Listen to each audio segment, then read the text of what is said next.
రాత్రి మగుళ్ళు కష్టపడుతున్నాం, ఎంతోమంది కష్టపడుతున్నారు. ఆఫీసర్లందరినీ ఎప్పుడు బురదలో తిరగనటువంటి ఆఫీసర్ని బురదలో తిప్పి పని చేపిస్తున్నాం. కోప్పడుతున్నాం.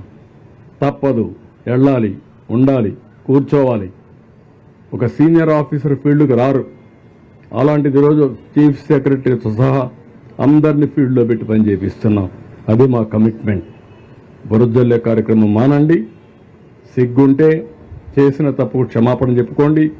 కనీసం మీకు కాన్షియస్నెస్ ఉంటే ఆ కాన్షియస్నెస్ ప్రకారం మనసులోనే మీరు క్షమాపణ కోరండి, ప్రజాహితం కోరితే. అంతేగాని ఇష్ట ప్రకారం మాట్లాడితే మంచిది కాదు. నేను ఎప్పుడు రాజకీయాలు చేయను. సంక్షోభ సమయంలో ఎప్పుడు నా దేశంతా ఒకే ఫోకస్ ఉంటుంది. ఈరోజు డ్రోన్స్ తీసుకొచ్చాం, హెలికాప్టర్లు తీసుకొచ్చాం.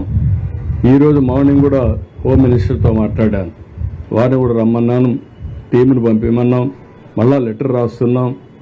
అన్ని విధాలా మేము చేయాల్సిన పనులన్నీ చేస్తామంటే ఈ రాక్షస మూక ఎక్కడికెక్కడ అడ్డం వేయడం, ఇష్టానుసారంగా ప్రవర్తించడం, డిస్టర్బ్ చేయడం, ప్రజల్ని మభ్యపెట్టడం, ప్రజల్ని భయభ్రాంతులను చేయడం, ఇది వీళ్ళు చేసే పని. అమరావతి మునిగిపోతుందంటారు, లేదంటే మొత్తం ఇక్కడ జరగడానికి బుడమేరుని ఏదో గేట్లు ఎత్తేసారంటారు. మా ఇల్లు కాపాడుకోవడానికి ఆ నీళ్లు తీసుకొచ్చి ఇక్కడ వదిలిపెట్టామంటారు. బుద్ధి జ్ఞానం ఉండాలి, కనీసం ఇంగిత జ్ఞానం ఉండాలి.